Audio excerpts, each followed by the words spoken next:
أعوذ بالله من الشيطان الرجيم بسم الله الرحمن الرحيم سبحان الله والحمد لله ولا إله إلا الله أكبر اللهم صل على سيدنا محمد وعلى سيدنا محمد كما صليت على إبراهيم وعلى سيدنا إبراهيم بارك على سيدنا محمد وعلى سيدنا محمد وبارك على إبراهيم وعلى إبراهيم إنك حميد مجيد ربي اشرح لي صدري ويسر لي أمري واحلل عقدة من لساني يفقهوا قولي السلام عليكم ورحمة الله وبركاته.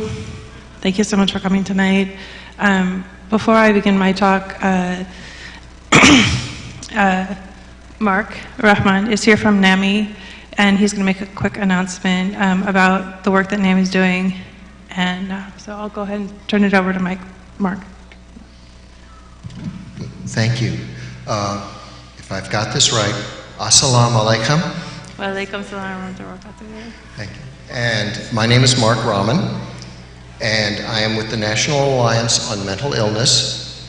I'm both with the Alameda County chapter and with the Tri-Valley chapter that serves Dublin, Pleasanton, and Livermore.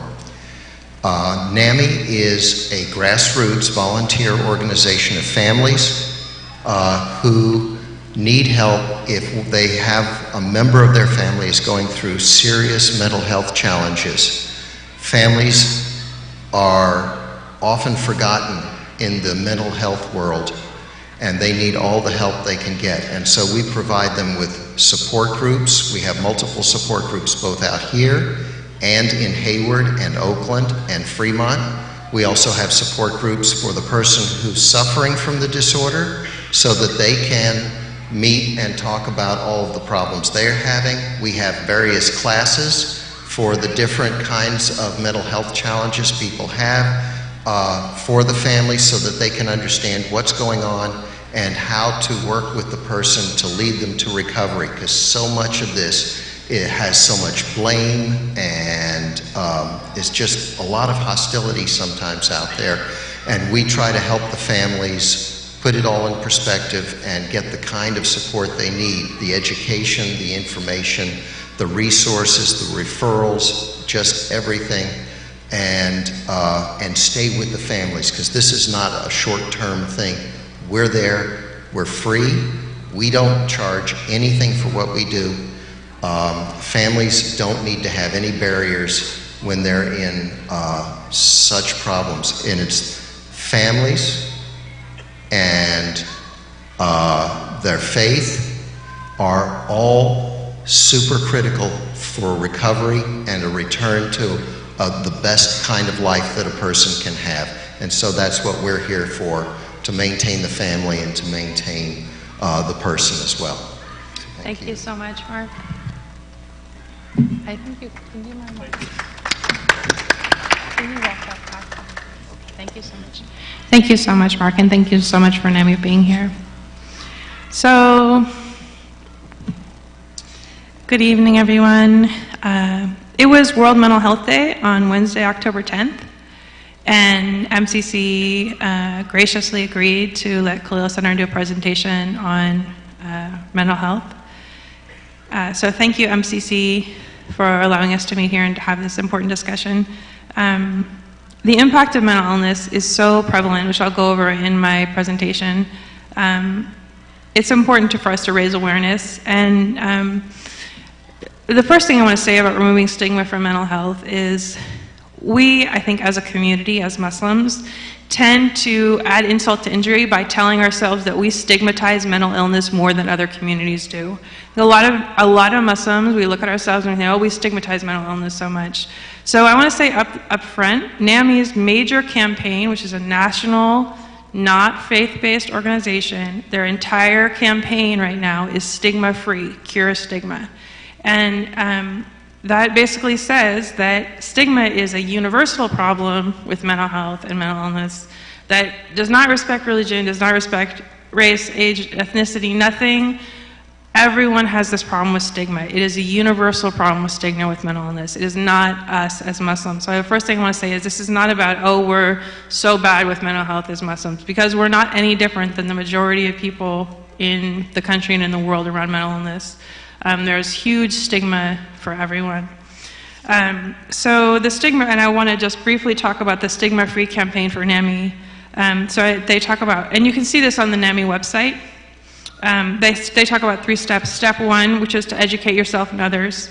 2 is to see the person and not the condition. And step 3 is to take action, pushing for better legislation and policies. So I'm really committed to this concept of getting rid of stigma. And so part of what I want to do and what Khalil Center is doing is increasing education around mental illness. So another thing I want to say up front is, in terms of see the person, not the condition, is that there's often a perception that mental illness is personal weakness or lack of character, or maybe someone's upbringing, or what did the parents do, or what's going on here, how did this happen? So the reality is mental illness is usually and often a biologically based condition. Right now they're actually doing research on a blood test for depression. So they're going to be able to draw blood and say, oh, this person's depressed. So it's biologically based. It's not about, oh, this person is lazy or this person has a bad character or whatever. There's neurotransmitters that are happening in the brain that are causing us to not be able to function sometimes in life to the optimal extent. So with those, oh, okay. Please don't conk out on me. Okay. Okay, so total population in the U.S. is 325 million, about 325 million. Of that 325 million, 1 in 5 adults experience mental illness. Nearly 1 in 25 adults in America live with a serious mental illness. So it's very widespread, it's very common, it affects 1 in 5 adults. So if we want to say 1 in 5 adults experience mental illness, that means almost everyone has a friend, a family member, a child, a parent, someone in their life who's affected by mental illness. If that person specifically is not affected by mental illness, they are affected by a person having mental illness. So really, mental illness affects everyone. It's a huge, huge problem. And I'll say this again later in the slides, but the prevalence of mental illness in the Muslim community statistically is the same as it is potentially slightly lower, potentially slightly higher, depending on the disorders. But it's about the same in the Muslim community as it is in the general population. So we, as a Muslim community, are not exempt from these numbers. So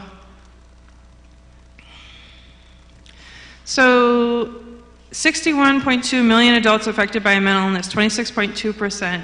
And there's, a lot of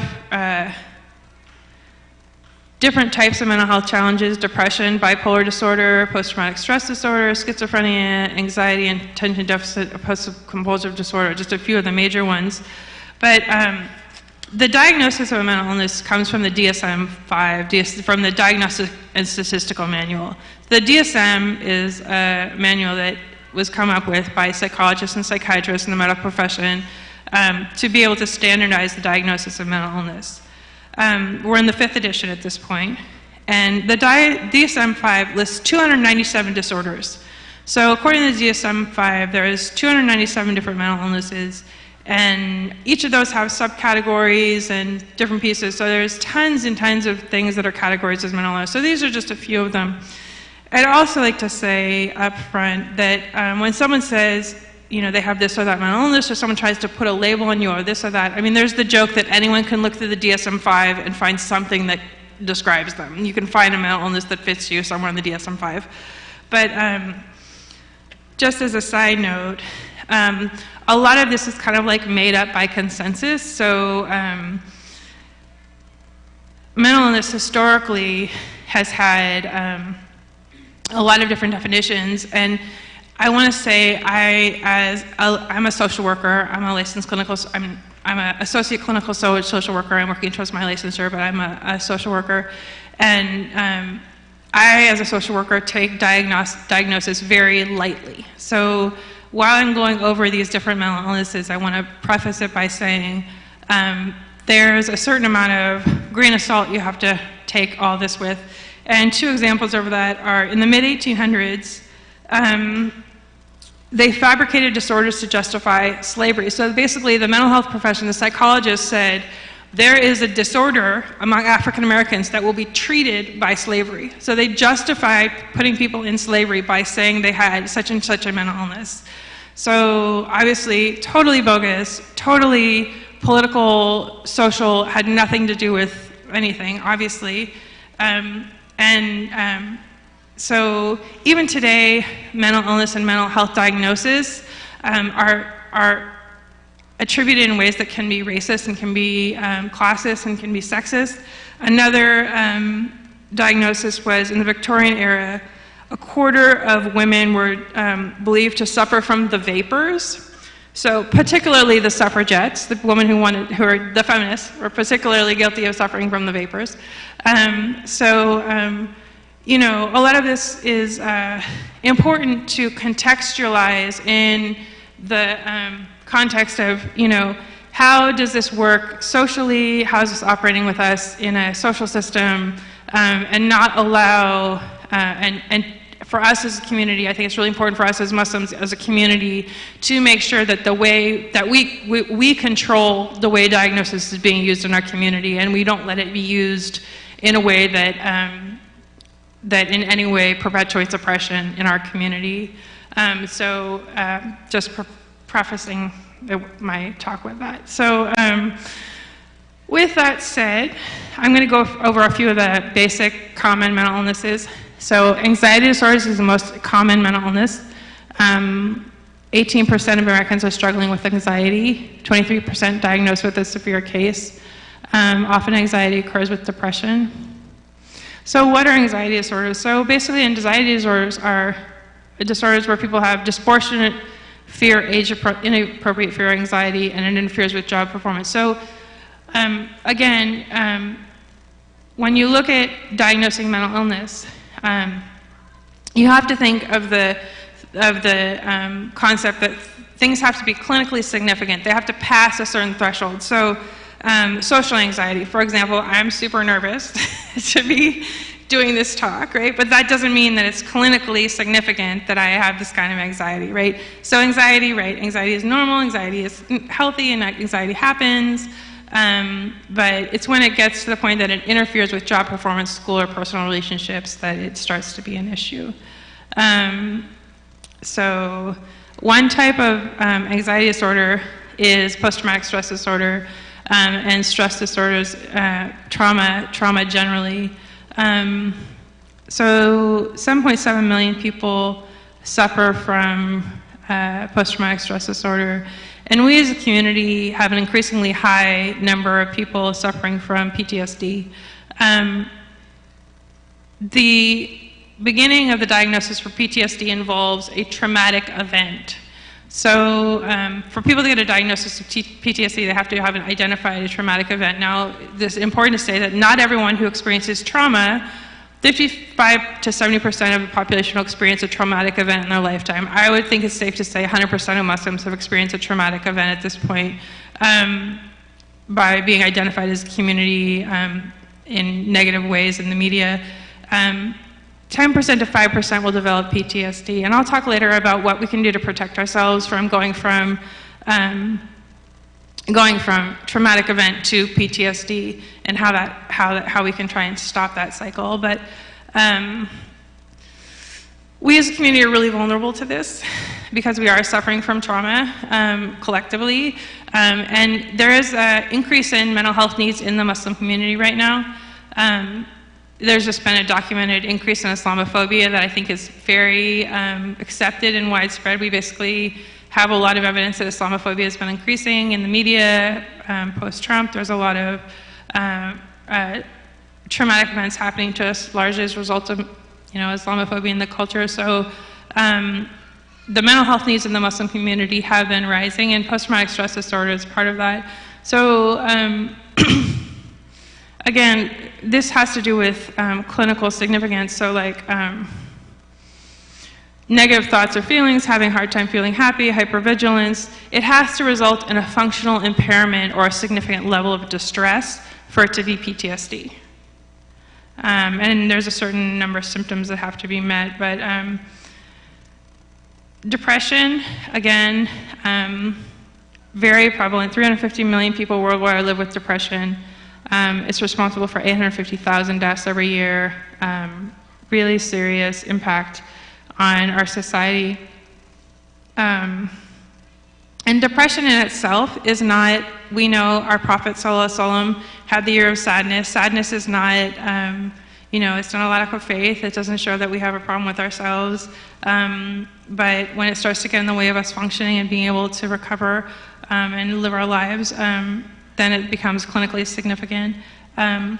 So on the right-hand side of the slide, you'll see there's a lot of really famous people who've suffered from mental illness. Isaac Newton, Abraham Lincoln, Barbara Bush, Diana, Princess of Wales, Ernest Hemingway, Michelangelo, all were documented to report signs of depression.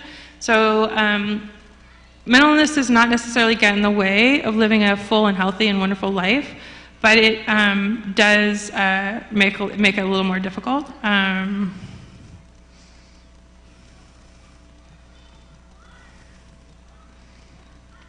So what's depression? So often characterized by trouble with sleep, appetite, concentration, energy. Depression can be accompanied by suicidality, which is when it's really severe. And there's people who have talked on this in ways that are very qualified, and this talk does not in any way encompass the need for, or the scope of what needs to be talked about suicide in the Muslim community. And there are good resources online and good resources for talking about suicide, but it's a real problem. It's one of the leading causes of death in the United States, and usually related to a clinical depression. And like I said before, depression is a biological problem. You can do a blood test that indicates someone has depression. So 13% of Americans take antidepressants, 65% increase since 1999-2002. The global revenue from antidepressants by 2020 is expected to be $17 billion a year. So a lot of people on antidepressants, a lot of people diagnosed with depression, a lot of people treating depression with antidepressants. I'd like to interject at this point that one of the best treatments for depression, if you're having any of these on a low level, it's not, there's mild depression, there's generalized depression, it doesn't have to be major depression. If you're having symptoms of depression, one of the best ways to treat depression is actually exercise. So exercise has been shown in numerous studies to treat depression, and just a very small amount of exercise can start to help people feel much better. So there's concrete things, and I'm going to bring a couple more up in the talk, but exercise is one of the best things that people can do to treat depression. So bipolar disorder, another very prevalent disorder. On the right, you see some famous people: Beethoven, Charles Dickens, Winston Churchill, people who've had bipolar. 5.7 million adults affected annually in the U.S., 2.6% of adults affected annually in the U.S. So really serious widespread impact with bipolar disorder. And bipolar disorder, again, characterized by mood swings, mania, really elevated mood, hyper energy, or depression, really not being able to function. A lot of times psychotic features, hallucinations, delusions, and it's occasionally misdiagnosed as schizophrenia due to psychotic symptoms. I think I'm going to go back to the comment I made earlier that sometimes diagnosis can serve the interests of people other than the person diagnosed. A lot of times there's a misdiagnosis of schizophrenia when there's actually bipolar disorder, and that's been connected to racism. Actually, there's been quite a big connection made between higher diagnosis of schizophrenia among African Americans. And unfortunately, prognosis for schizophrenia is worse, and it tends to be more stigmatized. So important, again, if you get a diagnosis from a doctor and you feel any question about the validity of the diagnosis, to get a second opinion. If your family member has been diagnosed something, to get a second opinion, and to make sure that the information you're working with is working for you, and the information your loved ones are working with is working for you. Okay, so schizophrenia, approximately 2.5 million people in America living with schizophrenia, occurs equally in men and women. And schizophrenia, a little bit different than kind of the popular conception of schizophrenia. So there's the positive psychotic symptoms, which everyone knows about: hallucinations, hearing voices. That's like the traditional thing that people think of when they're talking about schizophrenia, hearing voices. There's also something called negative symptoms, which basically means like catatonia, not able to function, not able to do things, and then disorganization, people get confused, can't pay attention. So another widespread disorder is OCD, obsessive compulsive disorder. More than 2% of the US population, nearly 1 out of 40 people diagnosed with OCD during their lives. Characterized by repetitive, unwanted, intrusive thoughts, obsessions, and irrational, excessive urges to do certain actions, compulsions. So this might sound familiar to people as waswas. So a lot of Muslims are familiar with the concept of waswas, which is basically the obsessions. And another word for the obsessions, depending on how it manifests in people, but just a brief digression into OCD. Scrupulosity, which is like, making ghusl for an hour, over and over again, making wudu over and over again, making your prayer and then immediately thinking you have to make your prayer again. That kind of intrusive thoughts followed by compulsions and not being able to manage that. So again, it's biologically based. It can be treated. All of these mental illnesses are definitely treatable. They're all absolutely treatable, and OCD can be treated.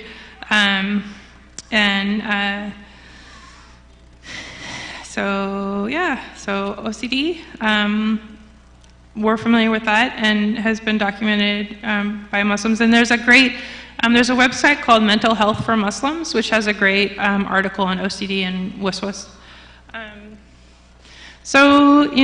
There's also the issue of childhood mental health disorders, mental health challenges. And one of the best known of these is attention deficit disorder. So again, we have to take the medical community with a grain of salt. The increase in diagnosis of ADHD has increased approximately 5% per year from 2003 to 2011. So there's been a 42% increase in ADHD diagnosis over the past 8 years. 61% of American children are being treated for ADHD with medication. So again, a lot of diagnosis of ADHD, and there is genuine symptoms of ADHD. The two major symptoms are inattention and hyperactivity and impulsivity. So inattention, trouble focusing, doesn't listen, easily sidetracked, trouble organizing, easily distracted. Hyperactivity and impulsivity, hard time remaining in the seat, talks excessively, bursts out answers. So we've all seen these children, and this will get a little bit further into my talk, but it's hard on the children. It's hard on the children to be getting poor feedback from teachers and from peers. It's really hard on the parents, and it's very prevalent. And there's it can cause marital conflict. The parents can be hurt by the child, but also by other people's perception of the child. So if other people think you've got the bad kid, that's incredibly difficult. Again, in terms of stigma and removing stigma, with all these, ADD comes to mind specifically for me, but all of them, we have to, again, back to NAMI's program, education, okay? But seeing the person, not the condition. So a child or a family with a child with ADHD, we have to practice empathy. We have to practice empathy for our community. So I know everyone already probably does that, and I don't need to say that. It's probably redundant, but just making sure that we treat each other and our sick and people having troubles with empathy and compassion. I'd also like to say, and this is somewhat of a digression, but I was looking at this today online, and so it's allowed to give nutritional advice in the state of California, and regardless of your background, you're allowed to give nutritional advice or comment on nutrition. And in terms of ADHD, and in terms of all mental illness, there's a huge dietary component. Proper nutrition is a huge deal in mental health. Eating a lot of like white sugar, drinking a lot of soda, all those things that contribute to poor physical health outcomes can contribute to poor mental health outcomes as well. And the Mayo Clinic has a good article on this, but do food additives cause hyperactivity in children is the question. So, for example, the EU requires that foods containing certain food color additive state may have adverse effect on activity and attention in children. The FDA has not yet put these labels on our foods, but they are on foods in Europe. And so important to, not just with ADD, but with any mental illness, take seriously diet and to support proper diet.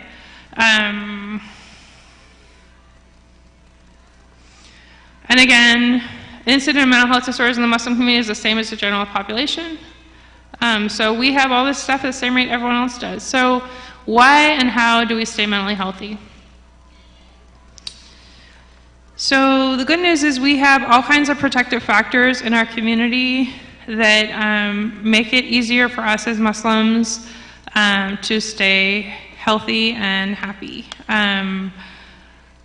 So at the top, it talks about things that are benefits. At the bottom, things that support good mental health are social inclusion, opportunity for self-determination and control of one's life, having a valued social position. So in terms of social inclusion and social activities, I actually wrote my thesis in my master's program on protective factors in Muslim women's mental health in the Bay Area.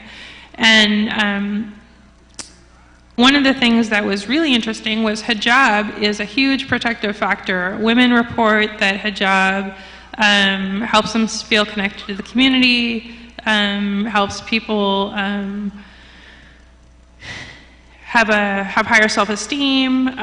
Self-esteem and social connectedness are two huge pieces in mental health. So that's just one example. Another example is that it says meaningful employment, education, income, and housing. Well, how about meaning for life? The fact that we have a sense of meaning for what life is about is really important and critical for our mental health as Muslims, that we have a sense of meaning through our faith and through our belief in Allah. So religion is not listed here, but is a huge protective factor, and there's tons of research that shows that religion is a protective factor. So I'm going to, let's see.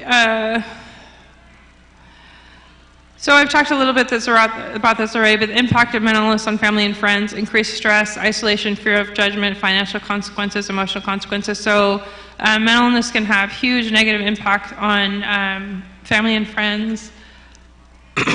And part of that is the stigma, the fear of judgment, and the increased stress and the isolation. A lot of that results from stigma.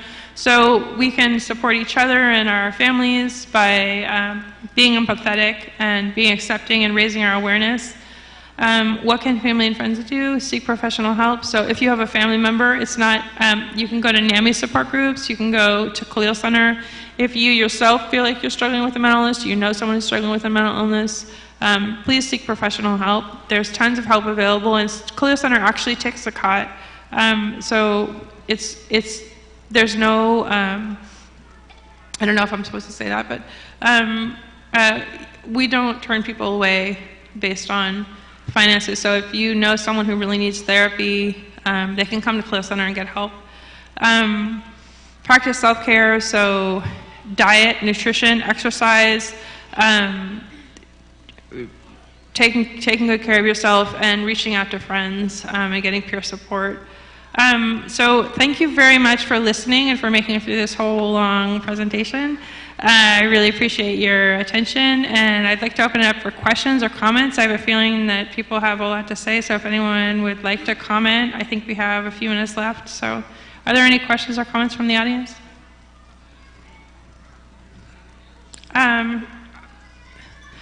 I don't know. Why don't you say your question and I'll repeat it?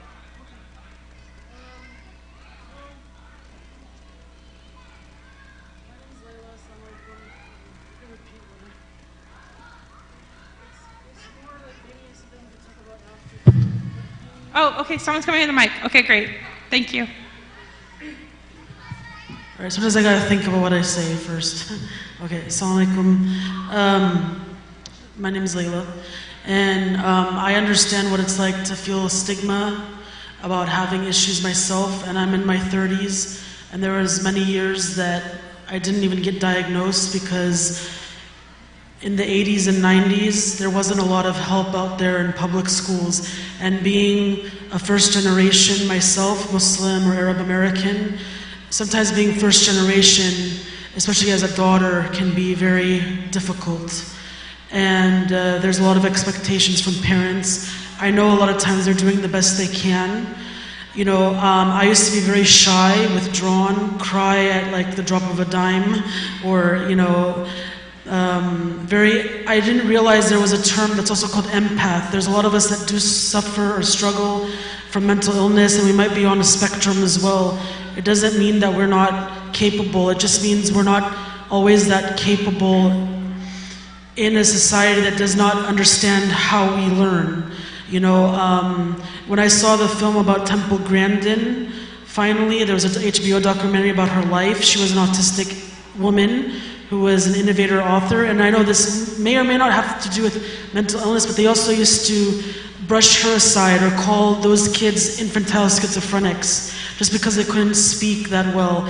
Just sometimes even myself included gets overwhelmed by outside forces, and I even get confused sometimes about things. I guess maybe I'm giving a statement, but my question is that I come from a county of California originally that was in Southern California, and one thing that really boils my blood, and I don't care what community or faith we are, but this NIMBY attitude of not in my backyard with people who are struggling on the street. I know a lady that might have schizophrenia, but whether she wants to believe she does or not shouldn't be a factor in helping her. They would throw her in and out of jail just because she was a woman struggling. And she was of color, she was of Filipino background, but she gave me even this scarf I'm wearing. She had more empathy for me than even people in our homes. You know, nuclear families are becoming nuclear disasters. And I'm sorry if I'm not trying to offend anyone, but I'm just trying to also realize I can get kind of tongue-tied about this because even I'm getting help or trying to get help, and it took me 30-something years just to get help. I had to beg from even Department of Rehabilitation or some places to help me because I struggled in university. I struggled to find a career. And on top of it, some people would just be like, oh, you're so smart. Oh, you're this. Oh, you're that. They don't realize the pain that you go through, even if you're trying. It's not always about willpower. And that's the thing, is that when you said those words like lazy or whatever, that's the type of thing, it just hits my soul because that's what people or our parents, they're doing the best they can, but they have to understand just because you come to this country or the Western countries, there's still problems here. And we're at each other's throats and everybody's holding it in. I feel like at least I let it out, but maybe sometimes it's not easy to let things out either because you get stigmatized one way or the other. There's times I couldn't speak at all in many years of my life. I don't even mind to say I was diagnosed with bipolar recently, but I don't even know, they're still wondering what it is I have. I might have some emotional stress disorder as well. And the point of me saying all this is, it leads to a confusion of like, you feel like you're in a lot of catch-22 situations. So my thing is that part of the problem, and maybe you can address this part, is that if you're already struggling, and if your family's doing well or okay, alhamdulillah, but if you're struggling financially or having student loan debt or these things in your face, how can we challenge it in court, or what can we do? Because even my friend has been thrown in and out of jail and has fines against her, and I don't mind to show you later personally some things. How do we combat a system that is literally stepping on our necks and stepping on our backs while we're trying to get up? That's what I feel. Thanks for sharing that. I appreciate your comments. Are there any other questions or comments from the audience? Does anyone like to comment or have any questions? Sisters?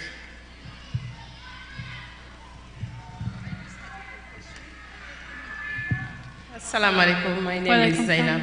I wanted to ask what's the best way to reach Halil Center, because it's kind of difficult to call and sometimes we don't receive a call back. What's the best way to reach Halil Center? So we're working on improving our admin procedures.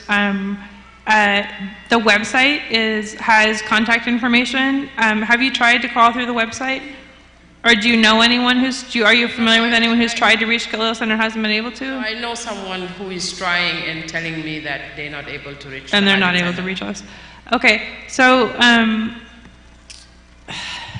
right now, there's been a conversation that I've heard that from people, and we're working on improving our ability to do. But there should be a valid number on the website. So if you want to call or email from the website, I can also after this presentation give you my personal email. If you want to give the person my email, unfortunately, we're still working on getting the Khalil Center is a fairly new organization. I think we've only been in the Bay Area for something like 2 or 3 or 4 years. It's not been around a super long time, and we're still working out the details as we're growing as an organization. But I'm happy to give you my contact information after the talk, if that would be helpful. Yeah, my name is Amin. I think I want to make a point that people with mental depression, the families who are dealing with this, it's not that person's problem, it's the whole family, as you indicated, problem. And that the family has to come to the point that, these things start from childhood. So you're raising a child with this problem, you're bringing them up, and at some point they become adult, they're not always a child. And family should think that this is like a career for you or for whoever is dealing with it, that you need to be there at the moment that you need to be there. I have a saying that people criticize me for it. They say, I'm number 1, my family's number 2, and you take a number. My job is number 10, and you take a number. And that is because I'm dealing with that at the moment where I need to be with that person I need to be every bit off. My job doesn't matter, anything else in my life, it doesn't matter. And that's what I do. And that's where families with people who are dealing with this and they have a child need to come to a point that this is the most important thing I need to deal with. And what that does, it brings a feeling of that person who's dealing with the issue itself, that they're important, at least to somebody. Don't put them into the system. System never takes care of anything. That's why they're called system. They will go into abroad and deals with the issue of, they took it to the point of prosecution. And so they don't care because that's part of the system. If a mental health patient doesn't properly act or behave in the outside properly, he goes into the system. What is the system? Prosecution, police department, and others. So the families could prevent that from going there by taking care of that kid or loved one that has that problem to the extent that that's the only thing they need to deal with in life. Thank you. Thanks very much. And I think the sister, I'm sorry, I think Sister Layla made the same comment that really the system is, a system that we have for supporting people with mental illness has major problems. I don't think anyone who has worked in mental health has any question that that's the case. I think there's huge huge issues with our mental health care system, and what you're saying about, the difficulty with getting support, Sister Layla, I completely agree, and the brother brings up the same point, and I think that's really important, and I think that we as a community have an opportunity to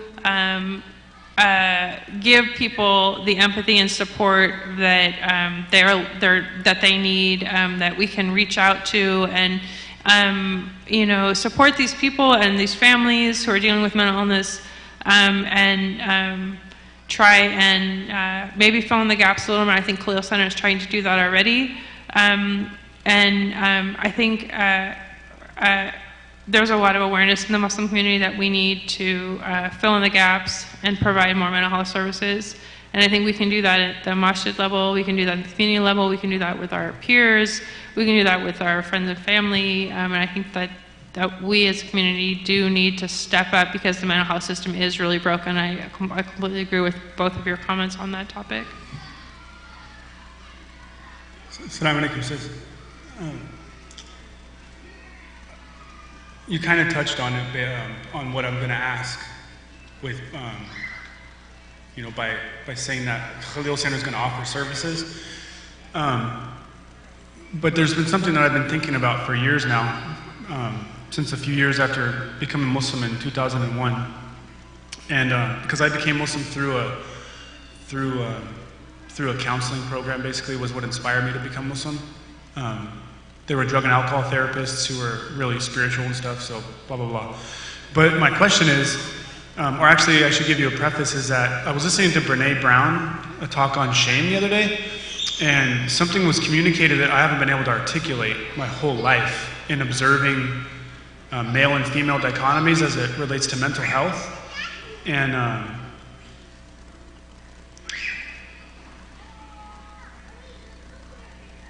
there was something she said that she was asked at a book signing by a man if she had done any research on men, and she said no, and he said, how convenient. And then she asked, what do you mean by that? And he basically, short story long, he was like, the women in my family would rather see me die on my white horse than fall off of it. And he was like, and don't give me any of this stuff about, it's coming from men and men at work and yada, yada, yada, because it's the women who are the hardest on me in life. And growing up as someone who wasn't religious, I see like men in Jahiliyyah had bars, they had sports, they had, hunting outings and things like that. But I don't see that in the Muslim community, and I see there's like a really big standard set on men, so much so that if a man is suffering from mental illness, it's kind of like, bro, grow a pair. But for women, it's like everybody hurry rush to her, which is good. I'm not saying that shouldn't happen. What I'm saying is I don't see an outlet for Muslim men at all, besides like occasional dhikrs and, get some tasbih out and do La ilaha illallahs and Muhammad Rasulullahs. But I still see running rampant, like serious issues amongst men. And I don't see any men's groups. I don't see like Alcohol Anonymous, Anons, Narcotics. I don't see any of that in our community. And I see stuff on social media where like, really important people are even falling off. And Shaitan's going to get all of us. So I'm wondering, how can we bridge the topic of shame for men in our community? Because it's a real thing. And the data's there. And I've experienced it, and I know you've seen it, and I know everyone here, if we were to wear our hearts on our sleeves, would say, yeah, me too, but I don't know how to say it because I'm supposed to be macho. So how can we, reconcile that in ourselves and then bridge that topic in the community and do something about it, unless it's just, we're just supposed to move to the desert and do dhikr all day. Like, how do we do that here in the West? How do we reconcile that? Thank you. Thanks. So my first answer to that is that's totally outside my scope to address men's issues. My background is really focused on women's issues, and I don't have the familiarity with the issues that men are dealing with to speak to that in an informed way. What I can say, which is a slight tangent to your topic, not disrespectfully, but in terms of offering more support around addiction, I think that's not something I touched on in my talk, but I'm a certified addiction counselor, and we are starting through Khalil Center a support group and an addiction awareness group. I don't know if you all know the numbers, but the number of overdoses in 2017 was 72,000. There were 72,000 people who died nationally from opiate overdoses, and that's just the people we're certain died of opiate overdoses. 72,000. In the month of August in San Francisco, they picked up 165,000 needles from the streets through collection systems and off the streets. 165,000 needles in the month of August. So the addiction problem is massive, and we are not exempt as a community. And even with just looking at the prevalence of marijuana use or other things like that. So that's a tangent from what you're talking about, but we are starting to address that in Cleo Center. I'm actually starting a support group, which is starting in a few weeks, and the information is going to be on the Cleo Center website. Anyone who has any interest, you can refer people to the website, and there's going to be information there. And so on that topic, what can men do? I think that's something that I can't speak to. And there are people at Cleo Center who are speaking to that, people who have more expertise in that than me, male therapists and people on staff who have more experience with men's issues. But on the topic of addiction, that is beginning to be addressed. And yeah, I didn't address it in my talk, but it is addiction, substance abuse is in the DSM-5. Substance abuse is definitely a mental illness, according to psychological illness, according to the according to the DSM. So I didn't address it in my talk, but Cleo Center is beginning to address that. And there's also something called Maladi Islami. I don't know if you're familiar with Maladi Islami, but Maladi Islami is a support group, and they have a chapter in San Francisco. And so that's also another connection, which is a 12-step group for Muslims. But I'm sorry I can't answer your question more effectively. Oh, sorry, is it okay? I just want to say something really quick to what this brother was saying. You know, actually, as even sisters too, I grew up in kind of a mixed household, but even growing up in Islam, or being American, or being of size myself, or going through things, sometimes I felt like I was outcasted by. There's not always even, there's a broken sisterhood and broken brotherhood at times with people that struggle. So I can understand where you're coming from. And sometimes it's okay to actually have blended groups if the intention is for good things. Or, you know, I've been to third spaces or dhikrs or some Sufi programs that might help. A man I really like that you might want to look up, anybody that wants to look up even about addiction, have you heard about Dr. Gabor Mate? Yeah, In Search of Hunger Ghosts, yeah, that's a great book, definitely. And he's fantastic. I have one right now I bought, it's called When the Body Says No, The Stress Disease Body Connection. I'm not always a great reader myself, and I have had my issues, but I like that he says that it's not about the substance, it's about pain. On YouTube, look up The Myth of Normal. It's a 5-minute or less talk by Gabor Mate. I'll give you more information. And also one called Addiction, which is also 5 minutes or less, and it's a very visual one. But it talks about how when we don't sense compassion as people, sensing compassion, like even Rasulullah said, when you smile is a charity. I've felt that. And I know maybe I've done it to people and anything good through Allah. But when I felt someone smile to me or care for me, it made a world of difference. Even when an animal would come up to me when I was really low, we have to see Allah's blessings even in the little things, you know, and sometimes just feeling empathy, it really makes a difference. Like I feel it even from you, sister, thank you. And because sometimes it's hard to talk about these issues that can be shaming and self-shaming. But that's why when I listen to someone like Dr. Gabor Mate, I mean, he even said that religion can help people or hurt people at the same time. So he almost has like a Sufi way of thinking, or that type of thinking, or Islamic way of thinking, even if he may not be, you know, Muslim in name or something.